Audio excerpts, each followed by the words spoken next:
jam wale mon bandiraɓe musidɓe tedduɓe hettiɓe heeɗiɓe daraɓe Ayaw Pinji TV en garti e kattande jomiraɗo e subakando gam yettinan ɗon ko sifa e kele gadane jeyandeji leydi Sénégal joni palen koye jeyandeji ɗi.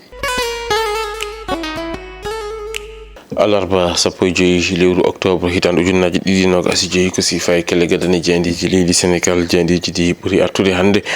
koko yewti gunɗon pool gonɗa kay baro teddugal ɗe leydi Sénégal dañi ɗum e leydi Mauritanie ko yewti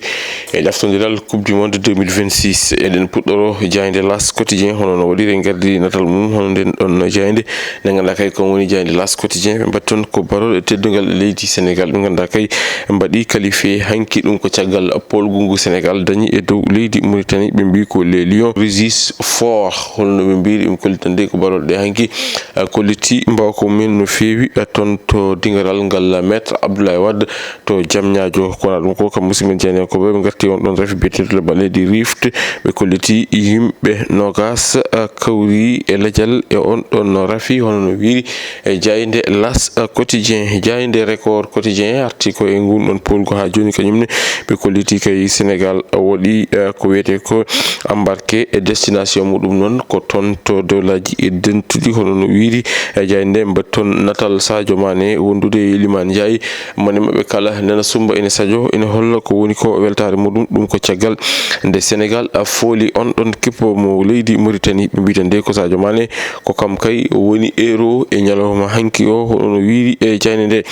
jayde tribune sport ko hen arti ɓe kollitande ɓe mbi ko Sadio Mané o kañum kay hokkiri on ɗon visa wonande kay ɓen ɓe ganduɗa kañum ɓe goni e baro teddugal ɗe leydi Sénégal gam jaaha toon to dowlaji e dontuɗi Amérique ko yewti on ɗon coupe du monde mo ganduɗa kay ene jogori toon wadde hitande ujunnaje ɗiɗi e nogas e jeegom hono no wiri jayde ɓe kollitini wonande omo ganduɗa kañum woni hoorejo leydi ndi Bassirou Diomaye Faye kañum e hooremum ene tawetno toon to stade maître Abdoulaye Wade gam tawtorede ngal ɗon pottal hono no wiri jayde tribune sport jayde point acti ko hen arti kam musidmen jeeniyankoɓe ɓe mbi ko le maestro Mané kay ko kam hanki rondi en ɗon baro teddugal leydi e Sénégal ko yewti e on ɗon qualification coupe du monde 2026 ɓe kolliti ko ngol woni lawol tataɓiwol ko leydi Sénégal ene waɗa qualifié taw ko lawol deggodirgol ɓe jani nde arti hen ɓe garti e Sadio Mané mo ganduɗa kay loggi ɗiɗi e ngal ɗon pottital hono no wiri e jayde nde ɓe kollitinan ɗum ɗon foof waɗi koye yeeso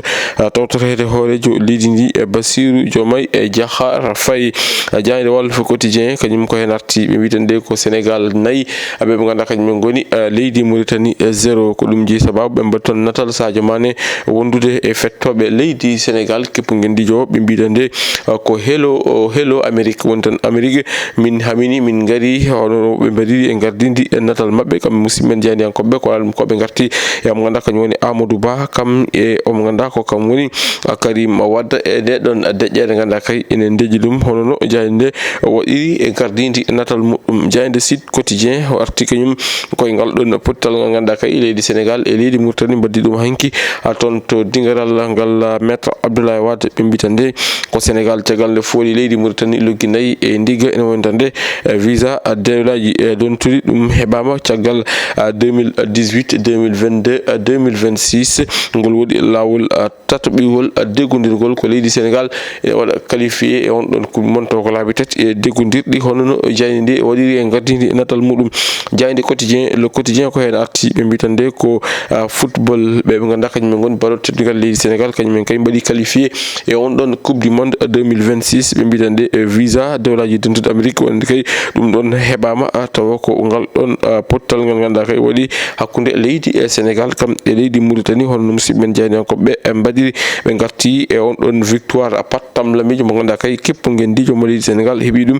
ha tenkede ɗen ɗon golle e payudi nde ganduɗa kay mo ganduɗa kañum woni e Pape Thiaw gollima ɗum guila o ari e dow gardingu keppu gendijo mo leydi Sénégal ɓe garti kadi e omo ganduɗa kañum woni Kalidou Koulibaly konngol muɗum ina tawe e nder jayde ganduɗa kay kam woni jayde quotidien le quotidien kam musidɓe jeeniyankoɓe ɓe garti ala haali ñawoji ɓe kollitande rapport 2024 ko yowiti ala haali OFNAC ɓe kolli toon dossier ji jeegom e oɗo saha joni tottama omo ganduɗa kañum woni procureur financière ɗum ene tawe e nder jayde ganduɗa kay ko kam woni e jayde wiyetede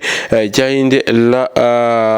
jayde quotidien le quotidien jayde enquête quotidien arti ko e on ɗon match mo ganduɗa kay Sénégal fuuɗi ɗum kippu guendijo mo leydi Mauritanie logginayi e ndiga hono musidmen janiyankoɓe mbi ɓe kollititande wonande kay Sénégal kañum kay fooli on ɗon kippu Sénégal waɗi qualifié ko yuti on ɗon coupe du monde no mbi direction mondial hono no jayde nde waɗiri e gardidi e natal muɗum jayde l'observateur ko hen arti ɓe mbitande ko Sadio Mané lo khalifa de qualifié ɗum woni ko ɓe mbaɗi e gardidi natal mabɓe hono no ɓe mbaɗiri kamɓe musidmen janiyankoɓe ganduɗa kay ko kam woni jayde wiyetede jayde l'observateur kono ɗum ko kamɓe musidmen janiyankoɓe ɓe garti e on mo ganduɗa kañum woni biyeteɗo Adja Dial Mbaye mo ganduɗa kay ruttima e jomuɗum ɓe kolliti noon wonande kay ko musique mo leydi Sénégal oɗo saaha kay ne wondi e sunare hono no wiiri e jayde l'observateur jayde guindiri nde le soleil kañum arti ko e gunɗon pol ganduɗa kay ko pol ko pattam lamigu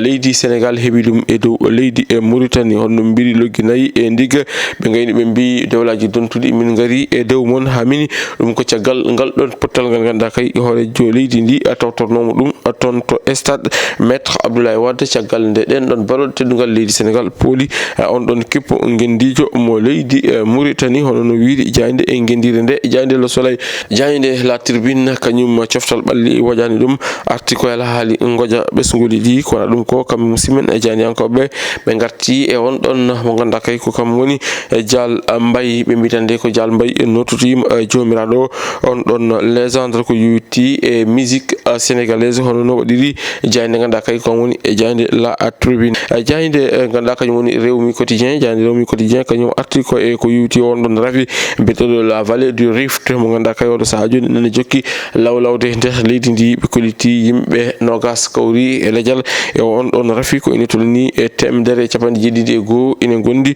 e on ɗon rafi hono no wiiri jayde nde ɓe garti kadi ɗen ɗon ɗalle ɗe ndewani e lawol ɓe kolliti ko ina tolni e temedde ɗiɗi e capanɗe tati immigrant taw ko Sénégal naɓe hen tawe hen jeegoma taw ko sukaɓe wondude e sappo e tato rewɓe ɓen kala mbaɗi ɗe ɗon ɗalle ɗe ndewani lawol ummade ɗo e leydi ndi gam yaɓande toon to dewlaji Espagne bandiraɓe musidɓe tedduɓe hettiɓe heeɗiɓe daraɓe Ayaw Pindi TV ko ɗum ɗo woni komin kamno robinidade ko sifa e kele gaden e jayndeji leydi Sénégal adi meɗen e robine jayndeji wonata ko janggo so hoggana haaji ɗo ene min mbiyon jokke ɗoftade kam rewdade programme uji ɗi Pindi TV